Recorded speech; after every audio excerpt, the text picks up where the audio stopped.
Parts of Johannesburg will have dry taps for more than half of the day today as Johannesburg Water carries out 15 hours of maintenance work. Now, this shutdown to repair a leaking valve is expected to last until 10 p.m. Affected areas include Wynberg, Alexandra, Parkhurst, Craighall and Hyde Park. Joining us for a discussion is Professor Anthony Turton, Centre for Environmental Management at the University of the Free State, and Jack Sekwaila, Environmental MMC in the city of Johannesburg. Gentlemen, a very good afternoon to you. Thank you so much for joining us on Newzroom Afrika. Perhaps MMC, let's start with you. Talk us through the severity of the water not being of residents in the areas of Alexandra, Wynberg and so forth not being able to access water today, and what the process entails. Good afternoon. Good afternoon to viewers out there. Thank you very much for the opportunity. I think we should also firstly start by apologizing profusely to our residents due to any inconvenience that is going to be caused as a result of this maintenance, short maintenance, because we have already started recovering largely in parts of Johannesburg because of the 2 weeks outage that we had as a result of rainwater. But the challenge that we had largely was around the Hest Hill areas, Commando, Crown Gardens, and Alexandra Park Reservoir that was supplying largely Bertram, Kensington, Malvern and so on. But we are improving gradually, very strongly. We believe that in 2 days from now, will be recovered wholly in Johannesburg. But let us indicate that we will rely largely on councillors on the ground to assist us, in fact, to identify those areas where they will need alternative water supply system, such as Joburg tanks or roaming water tankers. We will be able to do that. Thanks. Professor Turton, I mean, infrastructure issues have been cited as areas of concern around water. As residents in Johannesburg are having to perhaps, try and find other measures and other ways of accessing water, what is behind this process? How intricate is it as the taps are left dry? Yes, water systems are enormously complex. You must remember that they've evolved over decades of time. They are part of a plan that continues to evolve, so it's very difficult to come in after the fact and then make changes. But part of it, of course, is the designed or planned obsolescence. In other words, when critical pieces of the infrastructure become old, they have to be either replaced or refurbished or rotated out. So all of this is part and parcel of a normal standard engineering process. And any functioning municipality would have that deeply embedded in the system. And of course, these things are planned for. So I think we must congratulate the city for doing some maintenance like this. That's obviously a necessary piece of maintenance. It happens to come at a time which is maybe a little bit inconvenient. I'm sure they don't deliberately try and inconvenience people, but nonetheless, we're living in difficult times, and we have to give a little bit of consideration to their complexity as well. But what is important is that these things are all planned, and it's the planning process, the forecasting process that is under stress at the moment, because that seems to be falling short. MMC, with the forecasting and planning falling short, we know that repairing a leaking valve, of course, is quite imperative, as we listen to Minister Senzo Mkhunu speaking about the impact on the revenue when it comes to leaks. How significant is it that, how important is it, that this process gets underway, and how much is it denting revenue to have perhaps continued to have this leaking valve? How much would it amount to when it comes to rands and cents?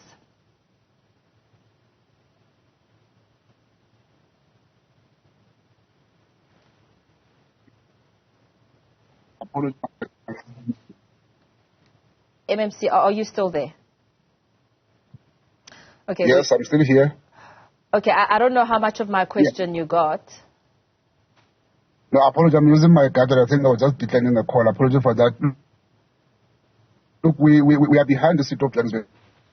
We agree that we are behind in terms of the maintenance of our own infrastructure, in terms of water and so on. So we've agreed in the city that we must prioritize that. But I think part of what exposes this weak and aging infrastructure is that during the time of outages, when water comes back, in the absence of water, then air then occupies the space. By the time water comes back, there will be a clash between water and air. That will create what you call an airlock within the system.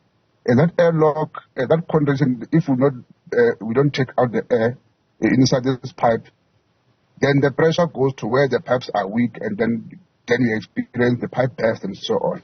But we are considerate of the fact that we're behind. We will consider that we're behind. We should be replacing the city of Johannesburg over 24,000 kilometers of pipe system. That way we should be doing. We are now sitting at 1.7% monthly, which is not enough. We should be doing over 3% monthly. So for us to be able to recover and have this pipe replaced in the city of Johannesburg. It comes at a cost. Give and take, we are behind around 9 billion that we need in the city of Johannesburg to be able to replace those pipes. That is a monthly cost that we need. But affordability is another issue that we don't have now. We are doing what we have to do at an affordable pace as a city of Johannesburg. How much has this leaking valve cost the city? I might not have figures now, but I must indicate that it comes as a heavy cost. There are two issues. There are all the planned maintenance that we do as city of Johannesburg.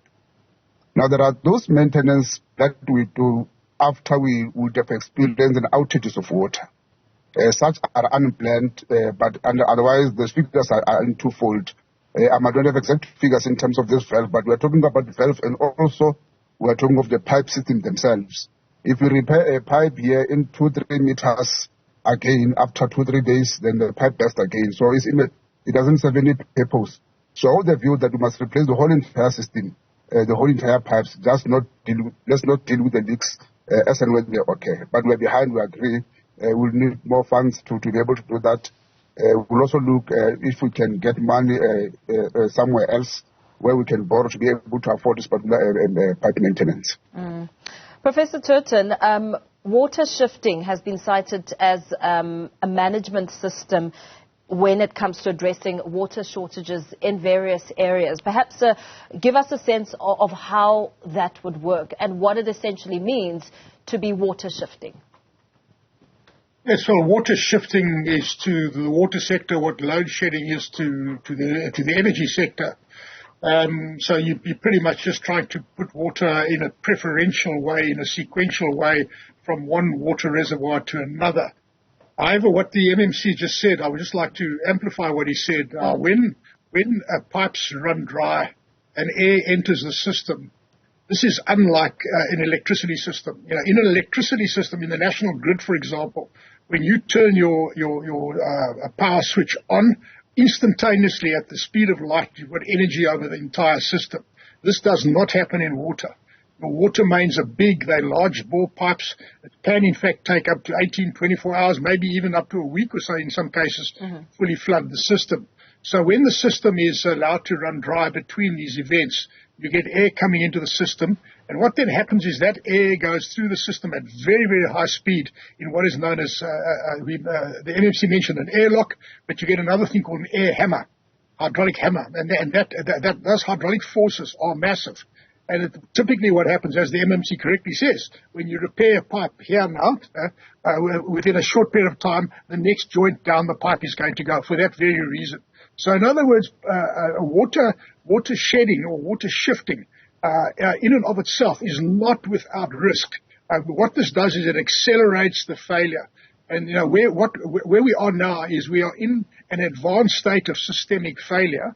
And no matter what we do now, we're trying to rob Peter to pay Paul. And I mean, while people are working very hard, I'm sure, to try and do what they have to do, it's not going to make it any easier because these dominoes are falling. And when they fall, they start falling faster and faster and faster.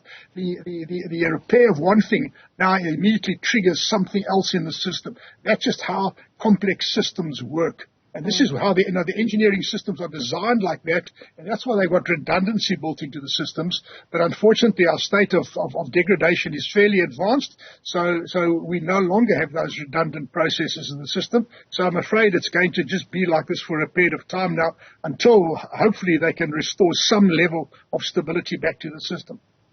MMC, water shifting accelerates the failure. That's what Professor Turton is saying. Is it the best solution for now? Look, there are two ways in which we can recover. One, what we use in the city of Johannesburg, we will close outlets at night and open water around 3 a.m. in the morning, meaning that at night when people don't need water. By that time, we would have closed taps. So they are not aware that there's no water in their taps. But they will make sure that by the time you wake up in the morning around 5, you go to where there is water. So that we reduce demand and consumption that will happen during at night where people don't need water much. Number two is the one of load shifting. Load shifting was an intervention, I think, from Rainwater that will then say, in the still areas that affects Linmay and other areas, there's no water at all because it's high-lying areas. Let's around this time where people don't need much water at this side, let's shift this load and pump Hastile or pump Crosby. So that's what the meaning was. You then prioritize and say, but we are struggling to recover at Hastile areas. We are struggling to recover Alexandra Park that supply Kissington and so. So by that time, let's pump more water that side and reduce supply of water that other side. So it's a mechanism which I think the doctor was applying in terms of trying to balance so that we recover quickly across the city at the same time. But give and take, I think, as the Prof said, to recover from water outage is very bad. We need at least 2 to 3 weeks to recover fully. It's not the same as electricity. So we should try by all means government to try and bring about interventions and to avoid these things for further intervention. I think is really troubling our own people.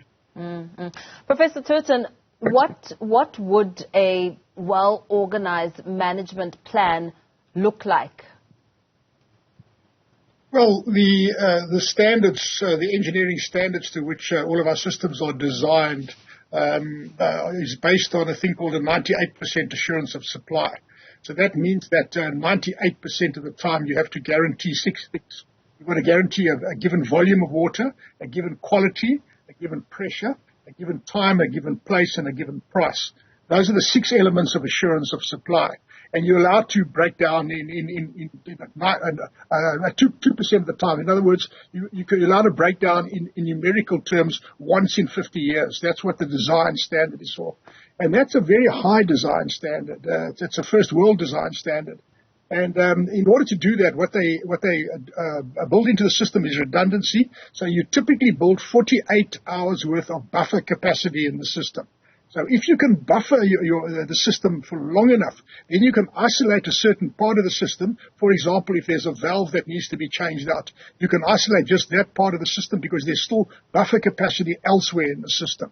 And unfortunately, because we've now degraded the system to such an extent, there are large parts of the Johannesburg water supply area that no longer has 48 hours buffer capacity or retention capacity. In fact, I've done some work for some clients that indicates that in some places it could be down to 18 hours worth of retention time. So therefore, we're sailing close to the wind because we don't have that buffer capacity. Now, it will be a desirable state to start building up that buffer capacity again, but that means you've got to build on-site storage, or you've got to build strategic storage back into the system. Now, this is a significant engineering achievement because in many cases you have to either build new reservoirs. These are big structures. In many cases, there's not physical space available. Where a reservoir was built 50 years ago, maybe there's now houses or factories or buildings around the reservoir, so there's no space available. So the availability of space is very often a problem. And then, of course, we get into the whole procurement issue because you've got to procure all of those materials, but you've also got to negotiate servitudes. Because in many cases you're going to exceed the existing servitude footprint. So these are legal, technical, engineering, complex processes that take a period of time. And even if it's a well-oiled machine, you're talking a decade, to get this thing sorted out. It's not going to happen just in the next month or so. Very well. Thank you so much. Let me perhaps leave it there for now. Thanking you both, Professor Anthony Turton, Centre for Environmental Management at the University of the Free State, as well as Jack Sekwaila, who's Environment MMC in the city of Johannesburg. Thank you for your time.